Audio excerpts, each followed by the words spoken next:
is Padres skipper Mike Shildt, brought to you by San Diego County Credit Union. It's not big bank banking, it's better. And Mike, when your team is off, we have to stretch a little bit over the All-Star break to come up with things No kidding. to fill the time. We had a sports hypnotist come in yesterday. We both got hypnotized. Had pedicures on the air this morning. That was my first ever. That was really nice. How did you spend your All-Star break?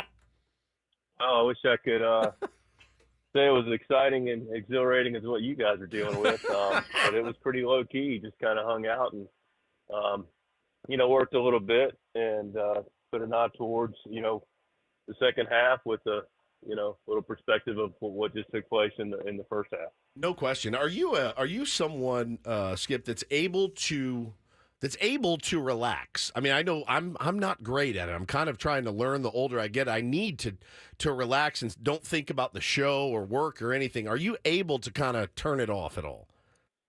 I think I've been able to learn how to separate for the most part. I kind of would equate it like a dimmer switch. Yeah. Mean, when the season is taking place, you're always on. You just can't burn at the highest, brightest level the whole time, or you'll just burn out. But it's always resonating. So you just turn the switch down a little bit. It's marinating in there, but you're not so consumed by it that you can't enjoy your life in other areas.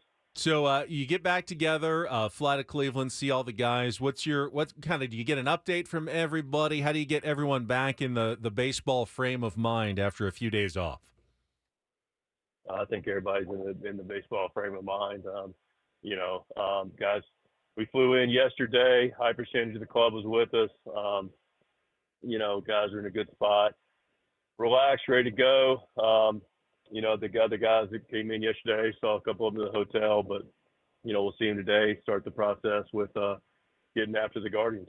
How talking to the skipper Mike Shildt here on Ben and Woods this morning, and I just know it from a fan perspective, watching the All-Star game with my 6-year-old, the pride that he felt watching all of our guys perform, the pride that I felt. I was obviously a little disappointed that we didn't get to actually hear them talk about how great Robert Suarez was.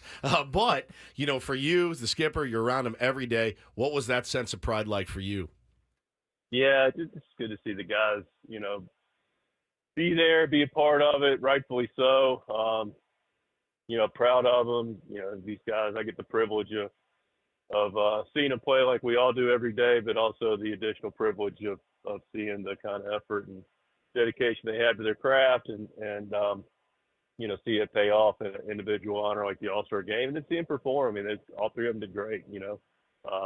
Jackson, hit the lean to the left and then got made up for it on the ball that, down the line got a knock, and, Jerkson, does what he does, gets things going. Big part of that 3-run inning. Hits the rope down the right field line. Of course, Suarez, you mentioned, came in, 8 pitches, 2 punch outs. Stuff was really, really effective and electric. So the guys did well, represented the Padre organization very, very well. So I know you probably didn't see it because you got other things on your mind, but Kevin Acey, I think you call him Ace, who covers your team for the UT, wrote a real nice piece about you and the team this morning, and specifically a lot of it was about some of the success that you've had as a manager in the second half of the season. And I know that was kind of a message you had way back in spring training, that better as the game goes on, better as the series goes on, better as the season goes on. Do you feel like you've accomplished that and are still on that same track that you talked about to have a strong finish to the season? Yeah, I mean, I'm very process-oriented, looking to always consistently look individually, collectively, how we're improve and take advantage of our experiences we get every day, other people's experiences, growing from them.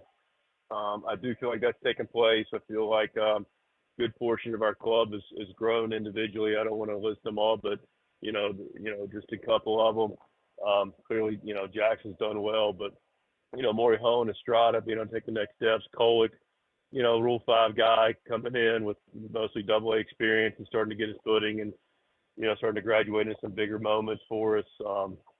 Michael King's thrown well. Waldron's taken some of the next steps and pitched well. Vasquez has improved. I mean, it's a young club in a lot of areas, not a lot of, practical experience in the big league. So when you have that mindset of continual improvement, it typically can work out if you're dedicated with specificity of what that can look like, and working in collaboration with the staff and the players. So overall, I'm pleased. Yeah, I think we definitely have some ways to go to continue to shore up, our processes and what that looks like. But I know we're heading in the right direction. Talking to the skipper, Mike Shildt here on Ben and Woods this morning, and A.J. Preller had said, look, it's a 60-game sprint right now. You're quoted in the same article as saying, yep, it's time to go. I've always wondered, and I think I know the answer to it, but I'll ask it anyway. Like you said, guys are in a baseball frame of mind. Will there be a Mike Shildt, fiery, let's start now, it all starts tonight? Is that something that goes on? I know you got young players, but everybody in there seems pretty motivated to win on their own. Will you kind of address the team tonight before this game? No, look, I'm not one. I mean, yeah, we're in more of a sprint mode, but I come from a place of every game's important. Going to prepare for every game. It's the most important game there is that day. It's the most important game of the year. So I've got that mindset. I think pretty much the club has that mindset. So there's no Newt Rockney, let's go. I think that's what I pretty intelligent in our clubhouse about what's going on. I feel like there's a hungriness to our group. There'll be some, subtle messaging about how we continue to look to prepare and compete, over today moving forward. But there's not like a, clubhouse get together, and I think that's we got a clubhouse that is in a pretty good place, knowing where we're going. I know your rule: no breaking news, unless you accidentally tell everybody that Randy Vasquez had a baby like last week. But this isn't this. You're not breaking any news. MLB.com has already said that Tirso Ornelas is with your team for the start of the second half of the season. What can you kind of tell me about Tirso and what you guys have seen, and maybe what his role is going to be going forward here for the second half? I'm not sure you've got that accurate. MLB.com is wrong. Breaking now. news. Okay. No, I don't know. I don't know. I don't read MLB.com. Okay. But Tirso's been added to our 40-man roster. Okay, 40-man, not necessarily the 26-man. That's another move entirely. That's correct. Yeah, Tirso has done a great job, swinging the bat well. He is swinging the bat well at AAA. Yeah, he's been doing great, and he's earned the opportunity to be added to our 40-man roster. Got it. See, all right. Specifically, you got to get the details right, Woods. Yeah, 100%. Right. I'm glad you asked him, and I didn't. Details, and that's I'm glad he clarified. That's good to know. Well, now if they need him, they can call him up, though. They don't have to make another corresponding move on the 40-man. Exactly. It's the first step of the process. Right. It's the skipper, Mike Shildt. Last one for me. Can you give us just kind of a, you checked in with all the players, and I know you get reports, and how were some of the guys that, we saw the report about Fernando Tatis Jr. coming back. What a great piece of positive news that was. Joe Musgrove, talked to him, kind of where do some of your guys that you're going to need these guys for the home stretch here. How are they all doing?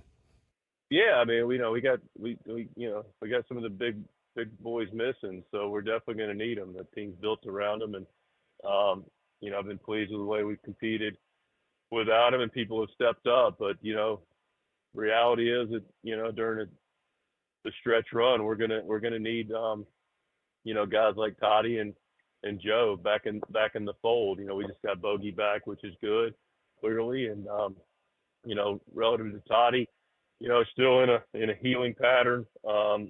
He's been able to start some light activities with not a ton of stress, as you would imagine, and he's into it. So, but overall, it looks like he will be back at some point this season. When I couldn't tell you.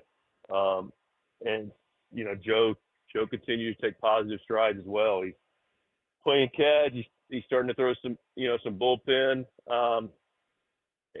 Recovering well. Threw one 2 days ago. Recovered well from all reports. Ball's coming out pretty clean. Starting to work on some spin, which will be another hurdle for him. But yeah, he's thankfully progressing in a positive direction. Both those guys. This is an interesting road trip to start the second half. Cleveland Guardians have the top record in the AL, then Washington, and we know how emotional that series when the Nationals were at Petco Park not that long ago, and then Baltimore Orioles, another first-place team. Now, your team has played well against some of these good teams as well. What are you kind of looking at out of the gates here to start the second half? Just play our brand of baseball, make sure we're doing the things that lead and give us the best chance to shaking hands into the game. That's we're going to be together. We're going to make sure that that's going to continue to get even stronger and make sure we're doing this as one team. And then beyond that, we're going to throw strikes. We're going to make routine plays, and we're going to execute our offensive machine. We're going to be good on the bases. We're going to be good with our approaches, and we do that consistently. Will give us our best chance, and that's the controllables for the most part. I mean, the other team has something to say to it as well, but we take care of our responsibility. That's all we can do. So continue to make sure we do that consistently. Well, hard to believe there's only 63 games left. It's amazing, even though it's just the All-Star break. We know they'll be entertaining and exciting, and we'll be pulling for you as always. And we'll talk to you again next Friday as you near the end of this long road trip. Mike, thank you so much. Of course, guys. Take care. Enjoy your day. There he is, Mike Shildt, our manager's report, brought to you by San Diego County Credit Union. It's not big bank banking. It is better.